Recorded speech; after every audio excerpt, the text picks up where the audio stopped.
আসসালামু আলাইকুম, স্বাগতম ভেরিফাইড নিউজ সংবাদে। আমি মোহাম্মদ জায়েদ গাজী আজকের সব আন্তর্জাতিক খবর নিয়ে হাজির হয়েছি। শুরুতেই জানিয়ে দিব সংবাদ শিরোনাম, তারপর বিস্তারিত। যুদ্ধের ছায়া ও পরমাণু নিয়ে আলোচনা। মার্কিন রণতরীর সামনে বুক চিতিয়ে দাঁড়াল ইরান। যুক্তরাষ্ট্রের সঙ্গে যুদ্ধ এড়াতে কতটুকু ছাড় দিতে প্রস্তুত ইরান।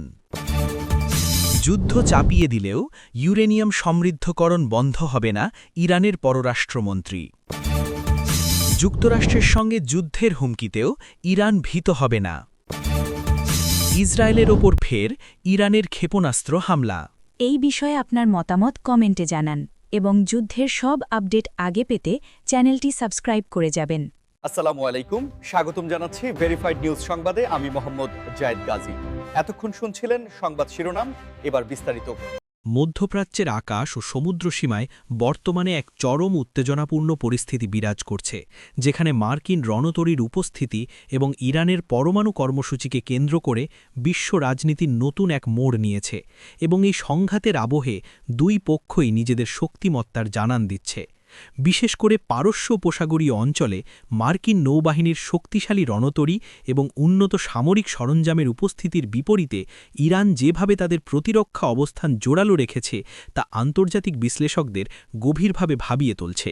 কারণ এই অঞ্চলে কোনো ধরনের সামরিক সংঘাত শুরু হলে তার প্রভাব কেবল মধ্যপ্রাচ্যে সীমাবদ্ধ থাকবে না, বরং সারা বিশ্বের জ্বালানি সরবরাহ এবং বিশ্ব অর্থনীতিতে এক ভয়াবহ বিপর্যয় ডেকে আনতে পারে।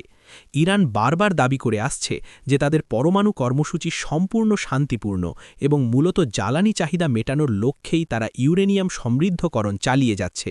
কিন্তু যুক্তরাষ্ট্র ও তার মিত্ররা এই বিষয়টিকে নিরাপত্তার প্রতি বড় হুমকি হিসেবে দেখছে, যার ফলে সমুদ্র সীমায় মার্কিন রণতরী মোতায়েন করে একটি চাপের পরিবেশ সৃষ্টি করার চেষ্টা করা হচ্ছে। তবে ইরানও পিছু হটতে নারাজ। তারা তাদের নিজেদের তৈরি উন্নত প্রযুক্তির ড্রোন এবং ক্ষেপণাস্ত্র ব্যবস্থার মাধ্যমে সমুদ্র সীমায় কড়া নজরদারি চালাচ্ছে এবং যে কোনো প্রতিকূল পরিস্থিতি মোকাবিলায় নিজেদের প্রস্তুতির কথা উচ্চ কণ্ঠে ঘোষণা করছে, যা এই অঞ্চলের ভূরাজনৈতিক ভারসাম্যকে এক অত্যন্ত জটিল অবস্থায় নিয়ে গেছে। এই পুরো বিষয়টি যদি আপনারা আরও গভীরভাবে বুঝতে চান, তবে ভিডিওটিতে একটি লাইক দিয়ে আমাদের সাথেই থাকুন এবং কমেন্ট সেকশনে জানান আপনার মূল্যবান মতামত, কারণ আপনাদের সক্রিয় ঘুষগ্রহণই আমাদের পরবর্তী আপডেট দিতে উৎসাহিত করে। যুক্তরাষ্ট্রের সাথে দীর্ঘদিনের এই রাজনৈতিক ও সামরিক অস্থিরতা প্রশমিত করতে ইরান ঠিক কতটা নমনীয় হতে পারে, অথবা শান্তির স্বার্থে তারা কোন কোন শর্তে ছাড় দিতে প্রস্তুত, তা নিয়ে এখন আন্তর্জাতিক কূটনৈতিক মহলে ব্যাপক গুঞ্জন চলছে। এবং বিভিন্ন সূত্র থেকে জানা যাচ্ছে যে ইরান তাদের জাতীয় স্বার্থ এবং সার্বভৌমত্ব বজায় রেখেই আলোচনার টেবিলে বসার মানসিকতা পোষণ করছে। তবে এখানে মূল প্রশ্নটি হল, অর্থনৈতিক অবরোধ বা স্যাংশন তুলে নেওয়ার বিনিময়ে ইরান তাদের পরমাণু কর্মসূচির গতিরোধ করতে রাজি হবে কিনা।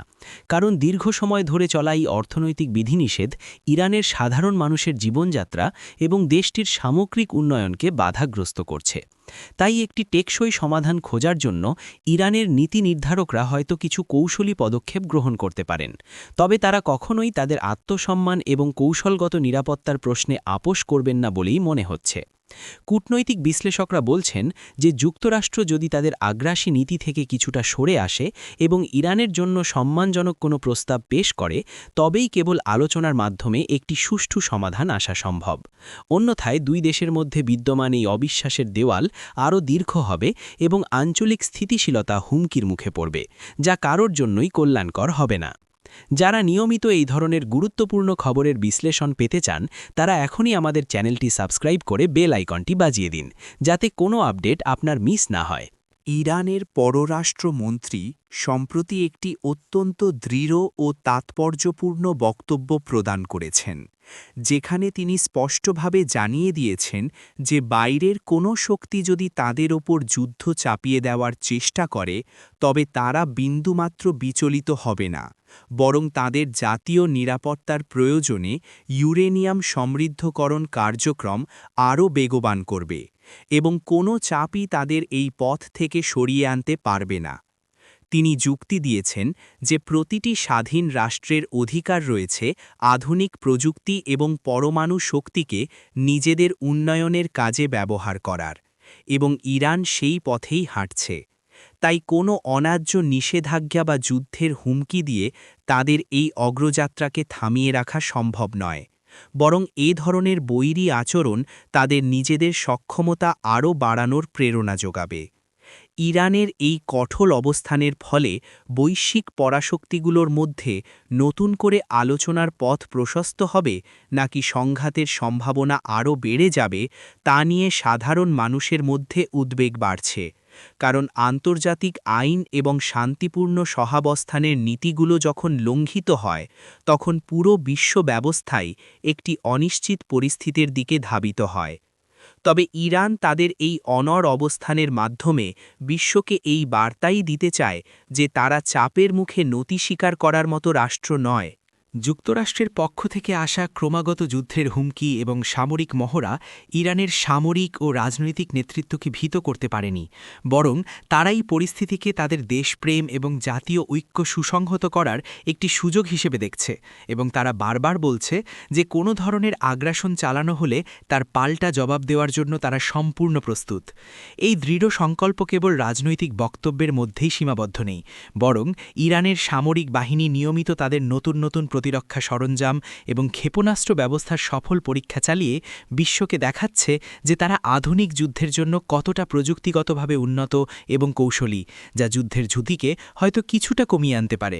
কারণ ইরান মনে করে যে দুর্বল অবস্থান প্রদর্শন করলে শত্রুপক্ষ উৎসাহিত হতে পারে, তাই নিজেদের শক্তি প্রদর্শন করাই হল যুদ্ধের সম্ভাবনাকে দূরে রাখার সর্বোত্তম উপায়। ইরান বিশ্বাস করে যে মধ্যপ্রাচ্যের শান্তি কেবল এই অঞ্চলের দেশগুলোর পারস্পরিক আলোচনার মাধ্যমেই সম্ভব এবং বাইরে থেকে কোনো দেশ এসে শান্তি স্থাপন করতে পারবে না। তাই তারা যুক্তরাষ্ট্রের এই প্রভাব বিস্তারের নীতিকে কঠোরভাবে প্রত্যাখ্যান করছে। সাম্প্রতিক সময়ে ইসরায়েলের ওপর ইরানের ক্ষেপণাস্ত্র হামলার ঘটনাটি পুরো অঞ্চলের সংঘাতকে এক নতুন উচ্চতায় নিয়ে গেছে, যা বৈশ্বিক নিরাপত্তার প্রেক্ষাপটে একটি অত্যন্ত স্পর্শকাতর বিষয় হিসেবে চিহ্নিত হচ্ছে। এবং এই ঘটনার পর থেকে আন্তর্জাতিক সম্প্রদায় চরম উদ্বেগের মধ্যে দিন কাটাচ্ছে, কারণ এ ধরনের সরাসরি আক্রমণ বড় ধরনের আঞ্চলিক যুদ্ধের সূত্রপাত ঘটাতে পারে। ইরানের দাবি অনুযায়ী এটি ছিল তাদের ওপর হওয়া পূর্ববর্তী কোনো হামলার বা অন্যায়ে একটি যথাযথ প্রতিরক্ষা উত্তর, কিন্তু ইসরায়েল এবং তার মিত্ররা বিষয়টিকে চরম উস্কানি হিসেবে দেখছে, যার ফলে পাল্টাপাল্টি হামলার একটি চক্র তৈরি হওয়ার আশঙ্কা দেখা দিয়েছে, যা দমনে জাতিসংঘসহ বিশ্বের প্রভাবশালী দেশগুলো দ্রুত হস্তক্ষেপের চেষ্টা করছে। এই উত্তেজনাকর পরিস্থিতিতে সাধারণ মানুষের নিরাপত্তার বিষয়টি সবচেয়ে বেশি প্রাধান্য পাওয়া উচিত এবং সকল পক্ষকে সংযম প্রদর্শনের মাধ্যমে একটি শান্তিময় পরিবেশ ফিরিয়ে আনার আহ্বান জানানো হচ্ছে, যাতে করে নিরপরাধ মানুষের জীবন এবং সম্পদ রক্ষা পায়। আমাদের এই বিস্তারিত বিশ্লেষণটি যদি আপনার ভালো লেগে থাকে তবে বন্ধুদের সাথে শেয়ার করুন এবং পরবর্তী সংবাদের জন্য আমাদের সাথেই থাকুন। আজকের মতো এখানেই বিদায় নিচ্ছি। আমাদের ভিডিওটি দেখার জন্য আপনাকে অসংখ্য ধন্যবাদ। ভালো থাকবেন, সুস্থ থাকবেন এবং নিয়মিত সংবাদের আপডেট পেতে আমাদের চ্যানেলটি সাবস্ক্রাইব করে আমাদের পাশেই থাকুন।